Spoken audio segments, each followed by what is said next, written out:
folks, and welcome to the Hillbilly Kitchen. Today we're going to be making Johnny Cakes, Hoe Cakes, Shawnee Cakes, whatever name you know these by. They are basic cornmeal pancakes. And this recipe is probably as old as dirt.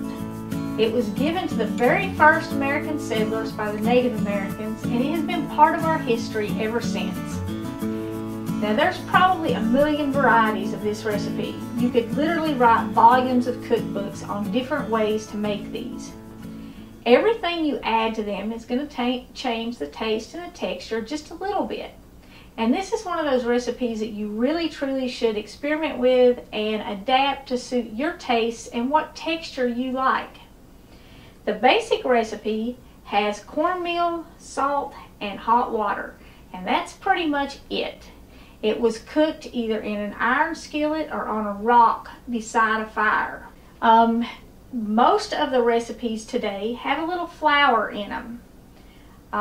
They have anywhere from half as much flour to equal parts flour with cornmeal. So if you want to make these and all you have is a self-rising cornmeal mix that has cornmeal and flour and leavening already in it, you could make the basic one with just your cornmeal mix and hot water.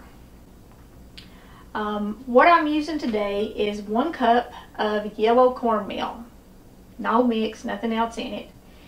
And to that I'm going to add, probably 3/4 of a teaspoon of salt. You want anywhere from half a teaspoon to a teaspoon in this much cornmeal.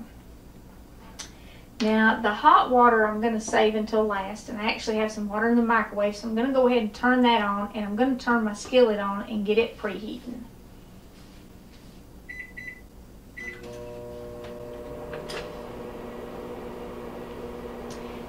You definitely do want a hot skillet when you make these.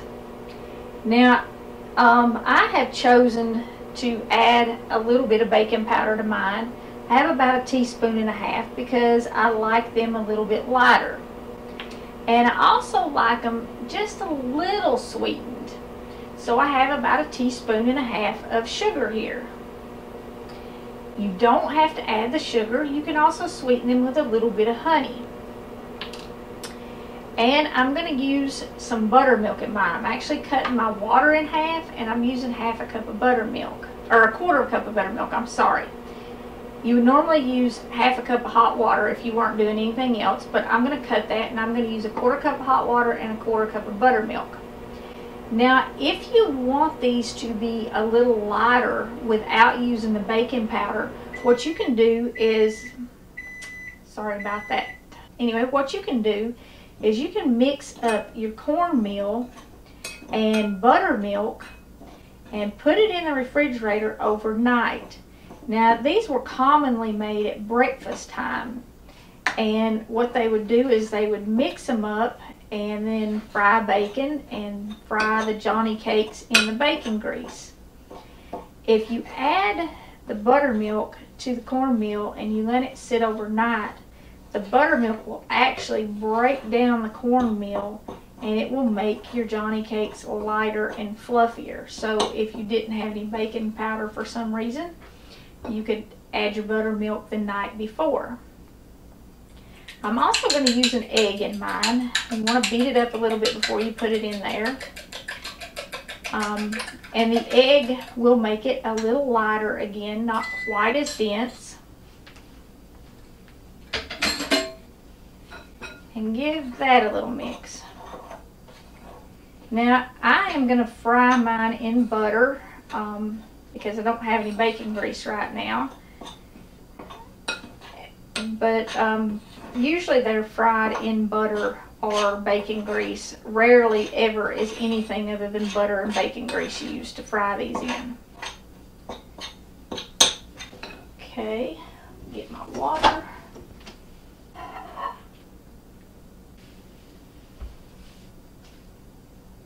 And what the hot water does is it actually starts to cook the cornmeal before you start to fry your Johnny Cake. Now you can see the batter is a little thick. Some recipes have it actually much thicker than this, and you have to mash your cakes out flat. this is thin enough so we can scoop a spoonful into our hot pan, and it should spread out enough on its own. But if it's thicker, just mash it out. Now, I've got about 3 tablespoons of butter over here in my pan. You may have to add a little more butter as you cook to keep enough butter in there to keep them fried, because this is not quite like a pancake when you fry it.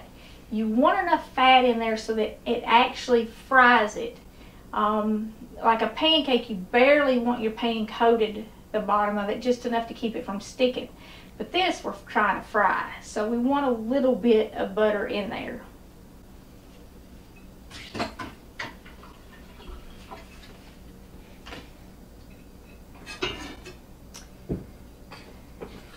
Now, I chose not to put any flour in these today because cornmeal is naturally gluten-free. If you have a severe gluten allergy, you want to make sure that you get cornmeal that says gluten-free to make sure it hasn't been cross-contaminated. But this is a cheap gluten-free bread that you can make. It's also very easy, so you can make it every day and have it fresh. I said it was used a lot at breakfast time. They would fry them up and put either maple syrup or put honey on them and eat them just like pancakes. But they're also made for dinner. And my granny, when she made them, she usually made them for dinner because in the summertime, especially when it's hot, she didn't want to heat the oven up for 35-45 minutes making cornbread. She could fry these on top of the stove and it wouldn't heat the house up so much. But if you have a really bad gluten allergy, cornmeal is a great alternative to some of the more expensive meals like almond flour and stuff, which can get very, very pricey. And some of them I know are even more expensive than almond flour. And like I said, if you experiment with this, this is a fresh bread. You can make this fresh every day and it's easy. Try letting your cornmeal soak in that buttermilk overnight and see how that changes it. And try some other stuff too. I know people with gluten allergies, they really have a battle with that bread thing. I mean, imagine not being able to eat bread anymore. I know a lot of people go on just on low carb diets and stuff, but if you truly can't eat it anymore, that's a big problem. But try these. I said they're simple, they're easy to mix up, and they're pretty quick to make. These are pretty thick, not too bad, but I think they will probably take at least 5 or 6 minutes on each side. And you're not going to get bubbles in these like you do in pancakes, regular flour pancakes. So you're just going to have to keep an eye on them. You do want them browned really good on both sides. So just 5 or 6 minutes, and flip them over and cook them 5 or 6 minutes on the other side. It is best not to flip them over and over and over. You can kind of lift the edge up and check them as they get done. Or, of course, ours aren't even started to cook, so we'll let them sit there and cook a while. And while they're sitting there cooking in a little while, those of you who have been with me for a while, you know that on some videos I like to share Jesus with people. I like to share my faith with people. Jesus Christ is truly one of the greatest is the greatest thing in my life. I mean, the difference that knowing Jesus, having a relationship with Him and being saved has made in my life, I just cannot possibly tell you unless you have experienced that yourself. It changes your whole outlook on life, and it gives you a hope that you just do not have unless you know Him. So if you don't know Him, I want to truly encourage you to find a Christian friend or find a church, someone who can help lead you into a relationship with Jesus, someone who can introduce you to Him and explain to you what it means to be saved in detail and how you can come to know Jesus yourself and have that personal relationship with Him. I've been asked a few times why I don't do something in every single video, and I don't talk about Jesus in every single video other than just to mention Him, because I really do try to live my life so that everything honors Him. And I know I fall far short of that, far short of that, but I try. My goal is to live my life to honor Jesus, so I do at least mention Him at the end of every video before I close. But I don't say something in every video because I realized back not long after I started this that people were actually listening to me, and before I say something, I want to make sure that what I'm saying, I want to research it, I want to pray about it, and I want to make sure what I'm saying is true. I don't want to mislead anybody. I mean, that's really important. I think sometimes we can do more harm misleading than we can do not saying anything at all. So that's why I don't say something in every video. It really has to be something that I feel led to say, and something that I am pretty sure I have the right take on. And I talked about forgiveness in a video not too long ago, and it's gotten, well, maybe it was too long ago, it might have actually been over a year ago, but it has gotten more comments and more response than anything else I've ever talked about. And I think that's for a couple reasons. Number one, all of salvation is based on forgiveness. And number two, it is probably the hardest part about being saved for us. Not for God. God has no trouble forgiving us. He's already set that up. But Jesus said that we have to forgive in order to be forgiven. And in John it says, you know, any man who says he's saved but he hates his brother is a liar, and the truth is not in him. So in order to be saved, we have to forgive. We cannot be forgiven by God without forgiving. And I wanted to do this video because there's a Bible teacher, preacher, pastor. He's on YouTube as well, and I'm not going to mention his name on here, but I've listened to him a lot. I think he's right about a lot of things, and most of what he says, you know, like I said, I believe he's right about it. I do respect him, but he was talking about forgiveness, and that really started me thinking about this again, and because I had so many comments about it. But he said he doesn't think that God expects us to forgive people who don't ask for our forgiveness. Well, I think God does. And I think Jesus proved that on the cross. Because His last act on earth as a man was to forgive those people who had tortured Him and executed Him. He said, Father, forgive them, for they know not what they do. And when the disciples asked Jesus how to pray, we were first to honor God. I mean, that's the first part of the Lord's Prayer. And then we pray for our needs. And the next thing we pray about is forgiveness. Forgive us as we forgive. Now, it depends on what translation you're reading and what gospel you're reading, but it's sins, debts, transgressions, trespasses. I mean, they use all kinds of words. But the prayer is, forgive us as we forgive. And forgiveness is not something that we do one time. It's something that we have to do daily, I think. And a lot of people, Jesus told us to pray about it daily. We pray for our daily bread, and we pray for daily forgiveness and to be forgiven daily. We need to pray for daily forgiveness, quite frankly, because we all mess up every single day. I know there is not a day in my life that I've gone through without sinning in some way. And refusing to admit that can be very, very dangerous. I mean, none of us are perfect. We all fall short. Like I said, I know I do. And I know it's a daily thing.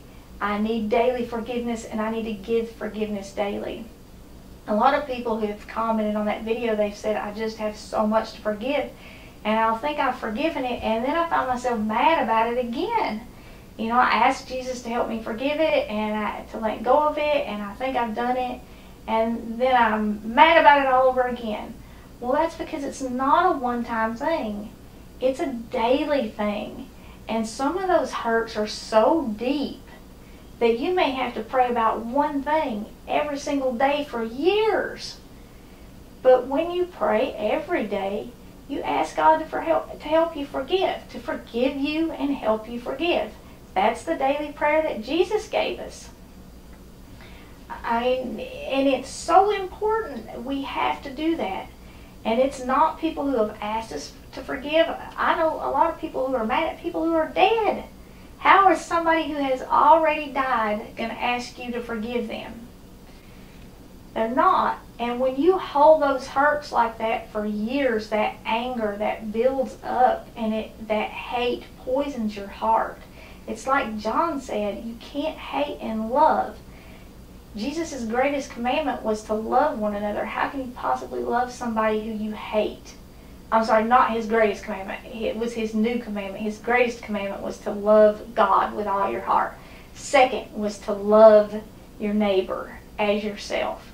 So we can't love one another unless we can forgive. You certainly can't love somebody who you've hated for years after they've died.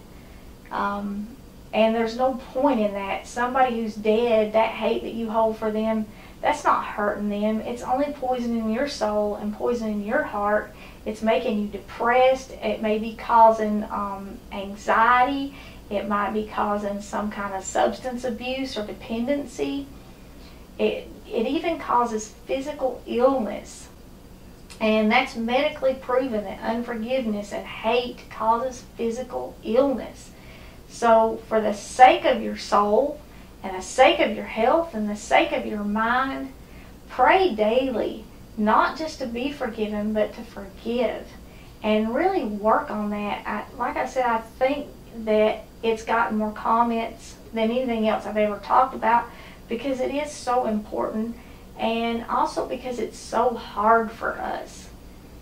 We ask God to forgive us and He forgives us. It's over, it's done. He says it's forgotten. But when we forgive, it often comes back up. And something maybe that you hadn't thought about for years.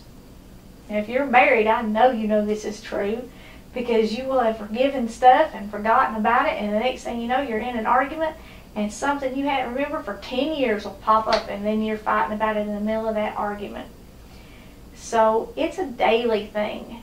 Just like you have to work on your marriage daily, you got to work on forgiveness daily, and you need to work on that relationship with God daily. Every day, pray about it. Help me forgive and forgive me. That's what Jesus taught us. And if we're truly trying to live by His example, that's what He did on the cross. He forgave those who had tortured and executed Him. And He forgave us. That wasn't just for those people that were there. That was for all of us. For all the things that we had done. For all the times that we had broken His law. So, if you're not saved, if you can't forgive, if you haven't been forgiven, I said it's truly life-changing. So I want to encourage you to find somebody who can help you with that, who can show you what you need to know, who can lead you through that process and introduce you to Jesus. And if you don't know anybody, you feel free to comment in the comment section on this video, and somebody who watches these videos or I will answer you, and we will give you the steps. We will talk to you about it. We will get you what you need, get you a Bible if you can't get one. Whatever you need, either I will do it or somebody who watches these videos will do it. It's important. Okay, one way you can tell that these are about ready to flip is you'll be able to take your spatula and like slide them around in the bottom of the pan. That means your batter has set up and they are starting to get firm and cook, so they'll be plenty thick enough to flip. And just take a little peek and they're nice and brown, and flip them over. Try not to land them on top of each other, but at this point they should be set up enough that if you do land them on top of each other, you can get them off without them sticking together.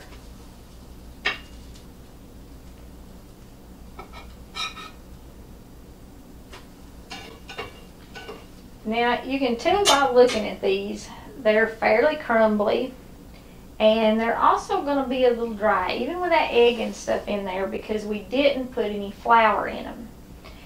Now the flour will keep them from being quite so crumbly, and it will make them a little more moist. But like I said, there are a lot of people who really have to have gluten-free options, and this is a good gluten-free option if you're looking for stuff like that. Also, with just the cornmeal, it has more of, I don't know, an authentic taste, an old-fashioned taste, whatever word you're looking for. It's more like the original, and it's kind of more real. So even if you're not gluten-free, maybe you want to give this piece of history a taste.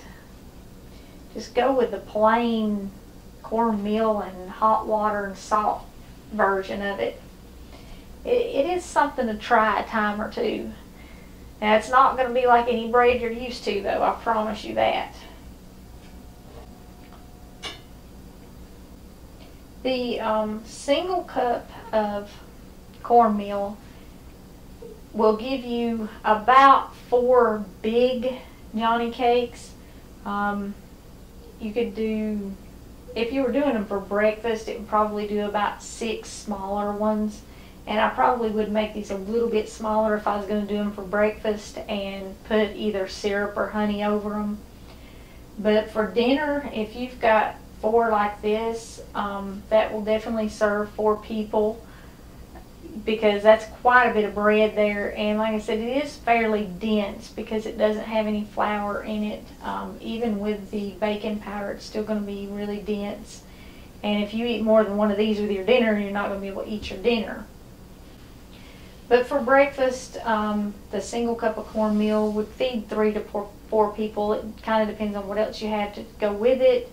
At dinner, it would definitely feed 4 people, maybe 4 to 6 if you're just using it as a bread with your dinner.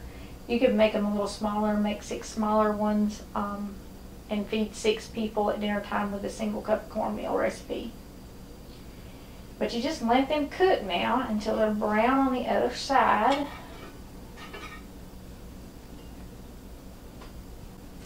I'm going to turn my heat down a little bit because they're getting brown already. The thing about a cast iron pan is, if you cook in a cast iron skillet much, you know that once it gets hot, it is hot. And it cooks faster and faster and faster and faster, kind of the longer you're cooking in it. So you will have to keep an eye on your heat if you use cast iron.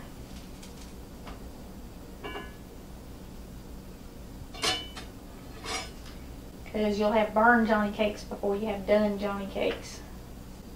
And you can see also in this pan that used that whole 3 tablespoons of butter that I had in there. So even though I've only got maybe 1 good sized one left in my bowl, I'm going to have to add a little more butter in there to cook it.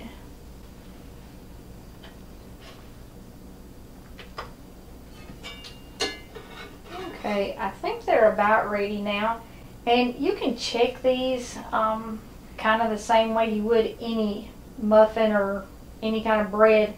They should spring back if they're done in the middle. And you definitely don't want them raw in the middle.